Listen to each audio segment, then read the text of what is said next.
Welcome back. So here we are, Road to 500, episode 3.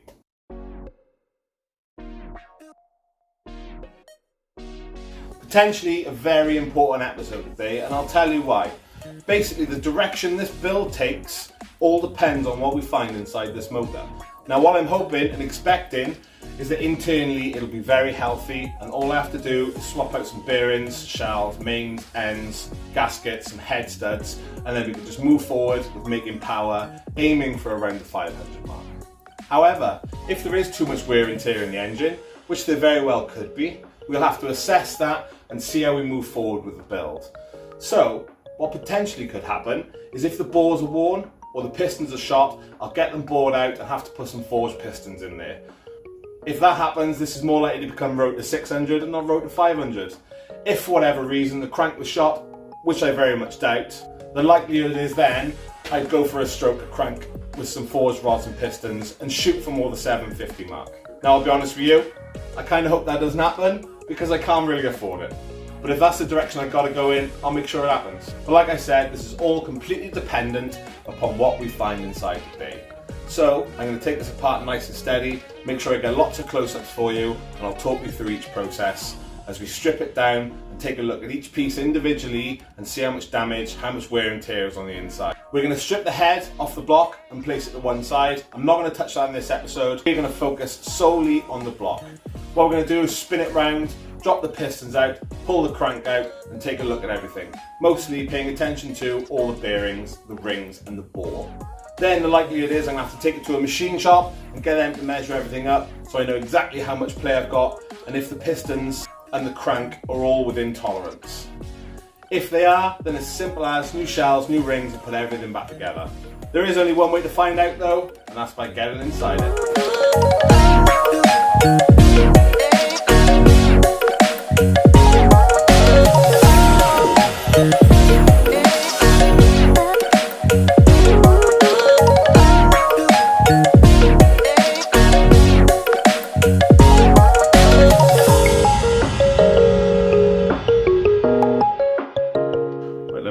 Closer. Here we go. Here's the cams of an RB25DET NEO.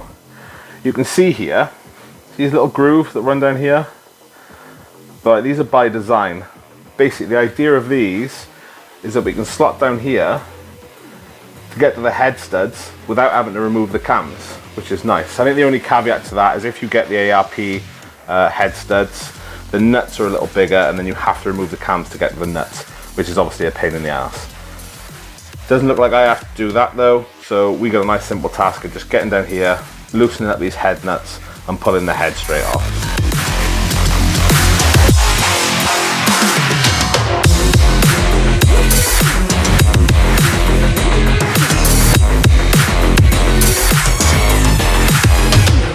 You'll see with everything I loosen off today that I'm doing it in stages, 2 or 3 normally. I basically just loosen off each nut one at a time from the center outwards.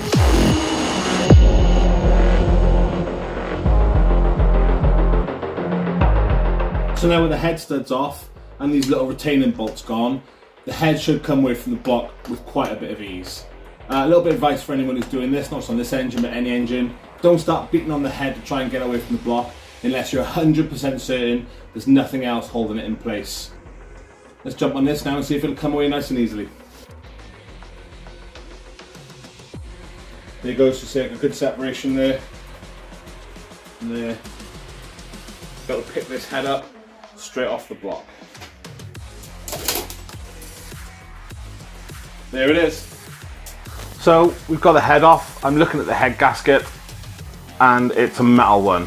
Unfortunately, I don't know if they came with a thick metal head gasket as standard anyway, and I can't see any stamps to see if it's OEM or not. So ultimately I don't know if the head gasket is OEM, but I'll do some research, I'll find out, and here's the answer.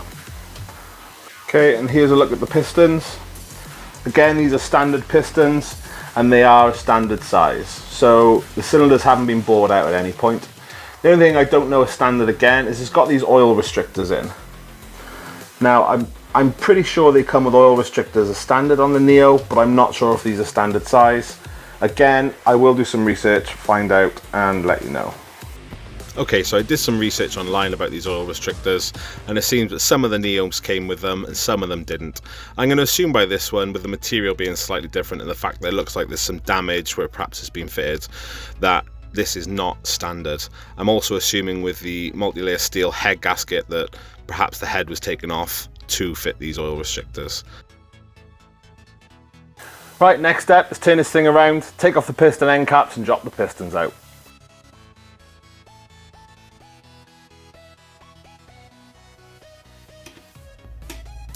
With the end caps again here, you can see that I'm loosening them off in stages. I go from one side to the other, doing it about 1/8 of a turn to release the tension until they're hand tight.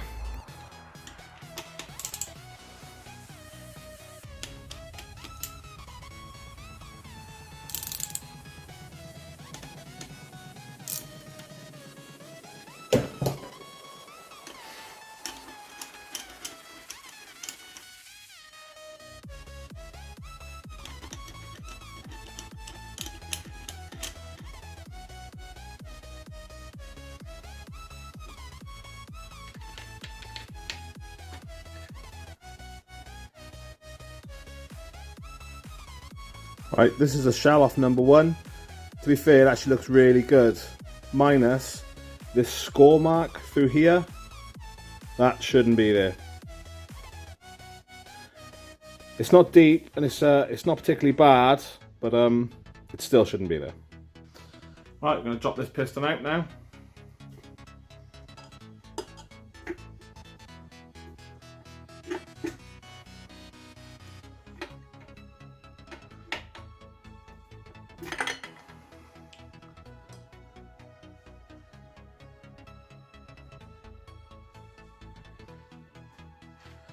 This is the piston from number 1.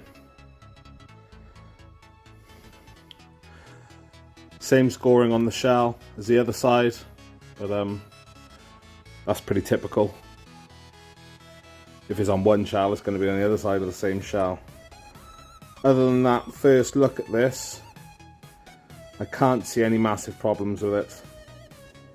But we'll get them all out, get them all cleaned up, and we'll take a better look.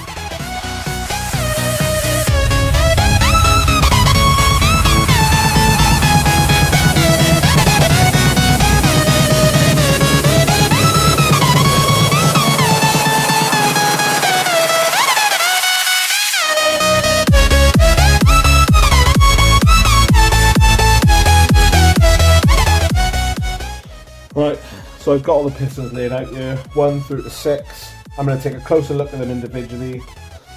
This is number 1, we've already seen this one. It's got the slight scarring down the shell.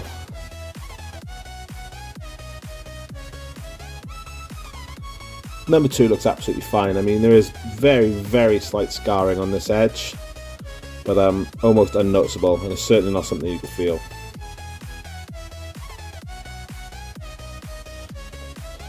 Number 3, again, is pretty spot on.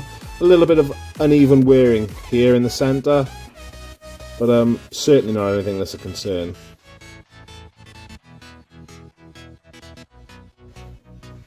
Right, number 4. As you can see, there's some quite deep scar in there, down the centre of that shell. That is not good news. When we get a crank out, we'll check to see if there's any issues there. If not, it could be the case that something's come through this oil galley and has scratched up the shell. I imagine we'll see the same thing, yeah, on the piston side. I think that it is a case of it's drawn something, some shrapnel through the oil gully and scratched up that shell, because you can kind of see it goes through the gully all the way through. So that's my guess, but until we get a crank off and have a good look at that, we don't know. 5 again, looks very, very healthy. Nothing wrong with that one at all. Last but not least, number 6. Again, very healthy shell. No issues with that. Now we're going to wipe off the pistons and the rods and have a nice close look at all of these and see if there's any issues with any of them. Now what I'm looking for in the pistons and rods is any obvious sign of damage, i.e. cracks and stuff like that, but also I'm looking for polished points or scratched areas which might indicate piston slap. Luckily I didn't find any of that on any of these 6 pistons, and we didn't find anything indicating the same thing in the bores, so I'd say no piston slap, which is great.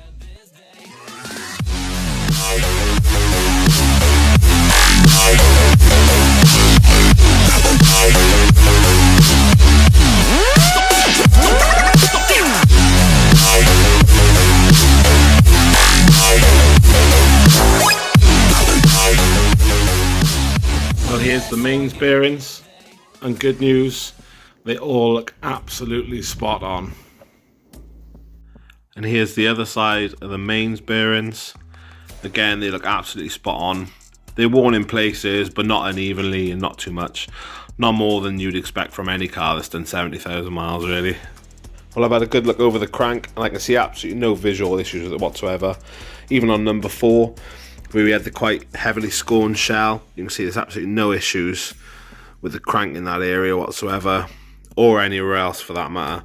So visually it looks absolutely fine, but again it will boil down to what the machine shop finds when they measure everything up for tolerances. Right, well that's going to do it for this episode. Overall I'm very happy with the condition of this engine. Visually it looks absolutely sound, and it is a low miler, so fingers crossed everything should be good.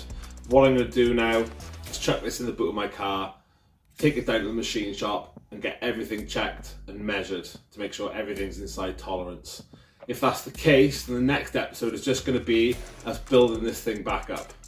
If it's going to be in the machine shop for a few weeks getting some work done, then we're going to move straight onto the head and strip that down, find out if there's any issues with that whatsoever. If you've missed any of the other episodes in this series, if you just click up here, that'll take you to a playlist where they're all stored.